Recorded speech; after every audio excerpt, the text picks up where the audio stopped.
नमस्ते गुरुदेव। मेरे दोस्त लोग कभी कभी कहते हैं और मजाक उड़ाते हैं कि विवान तुम मंदिर हर रोज़ क्यों जाता है, तुम उपवास क्यों करता है, उसका क्या लाभ है, तुम धर्मस्थल क्यों जाता है, क्या होएगा वहाँ जाके, धर्म का क्या मूल्य है। तो मैं उनको क्या जवाब दूँ? अभी देते क्या हो पहले तो ये बताओ,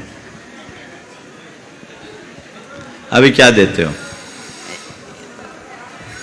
नहीं अभी तो वही नहीं दे पाता हो कुछ। चलो मैं बता देता हूँ। तुमसे कोई पूछे कि तुम धर्म स्थल क्यों जाते हो, उपवास क्यों करते हो और तुम्हारे धर्म का क्या मूल्य है, तो उनसे पूछो कि तुम स्कूल क्यों जाते हो। बोलो। पढ़ने, हाँ? शिक्षा के लिए। शिक्षा पाने के लिए स्कूल जाते हैं। स्कूल में कौन सी शिक्षा मिलती है? लौकिक। हाँ हाँ, उनसे बोलो कि जैसे तुम, और दूसरा सवाल करो, स्कूल नहीं जाएंगे तो क्या होगा? अनपढ़ बन जाएगा। बस। हम पढ़ने के लिए शिक्षा पाने के लिए स्कूल जाते हैं। स्कूल नहीं जाएंगे तो अनपढ़ हो जाएंगे। तो हम अपनी आत्मा को पढ़ने के लिए मंदिर जाते हैं। अगर मंदिर नहीं जाएंगे तो अज्ञानी रह जाएंगे।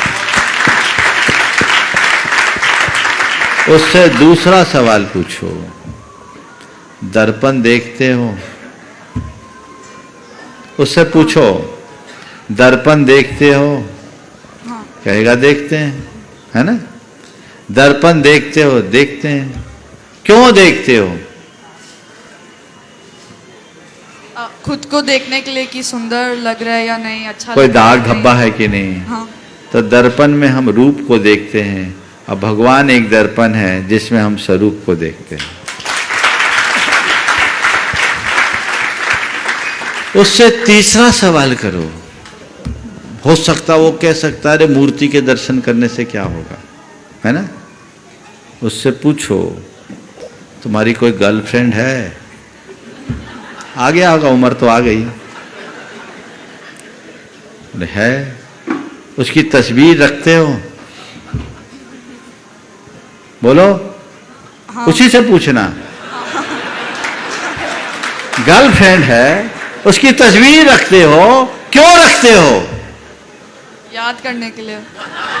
बिल्कुल ठीक है, याद करें, खुली बात है, समझने की बात। मैं इस बच्चे को इसकी भाषा से बता रहा हूं।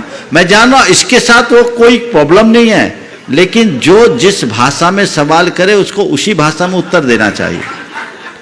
बोला गर्लफ्रेंड को याद करने की क्यों पड़ती है? क्योंकि तुम्हें गर्लफ्रेंड से प्रेम है, इसीलिए ना। हर किसी की फोटो थोड़ी रखते अपने पास।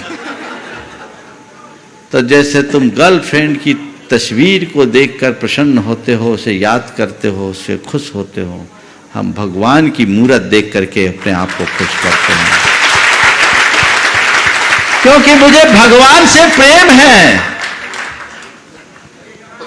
है ना। हाँ। एक बार एक ने कहा, परिवार आया, तेरी उम्र का बच्चा था, एक थोड़ा सा बड़ा होगा। बोले महाराज जी इससे कहो कि ये मंदिर नहीं जाए, मंदिर जाता है, मंदिर नहीं जाता, मंदिर जाए। मैंने उसकी तरफ देखा,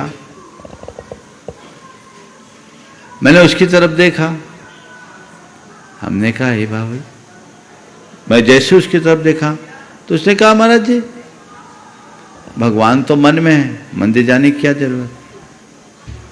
भगवान तो दिल में है, मंदिर जाने की क्या जरूरत? मैंने कहा तेरे दिल में तो तेरी गर्लफ्रेंड भी होगी, फिर पार्क में मिलने क्यों जाता है?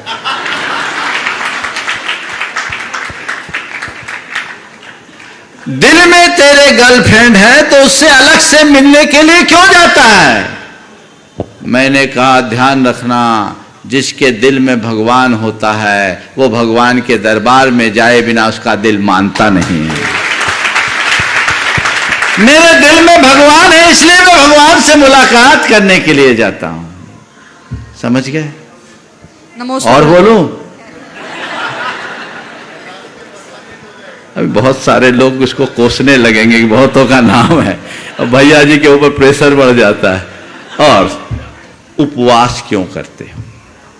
उनसे बोलो हम तो अपनी साधना के लिए उपवास करते हैं, बड़ी वैज्ञानिक साधना, इससे हमारे शरीर का टॉक्सिन खत्म होता है। और ऑटोफेजी के सिद्धांत को पढ़ो, उनसे बोलना।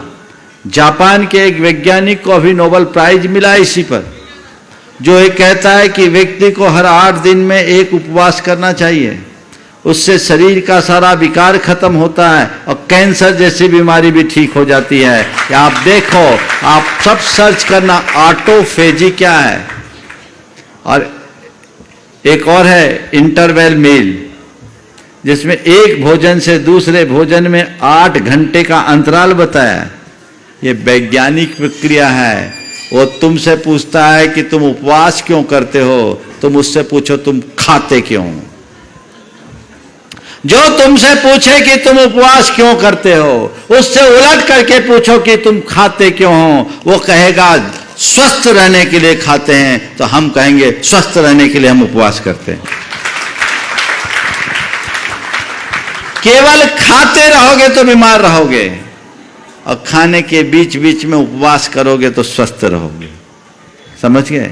मेरे संपर्क में एक परिवार है जिसमें 2 भाई दशलक्षण के 10 दिनों में केवल जल लेते हैं। एक बड़े कारपोरेट के संचालक है और दोनों भाई 10 दिन केवल जल लेते हैं। और लोग बोलते कि भैया तुम केवल जल क्यों लेते? एक बार नहीं लेते कि 3 बार 4 बार लेते, दिन दिन में लेते हैं। ठीक है, काम है, लेकिन जल लेना, हमें कुछ नहीं करना। उससे किसी ने कहा भैया इस तरह तुम क्यों करते हो?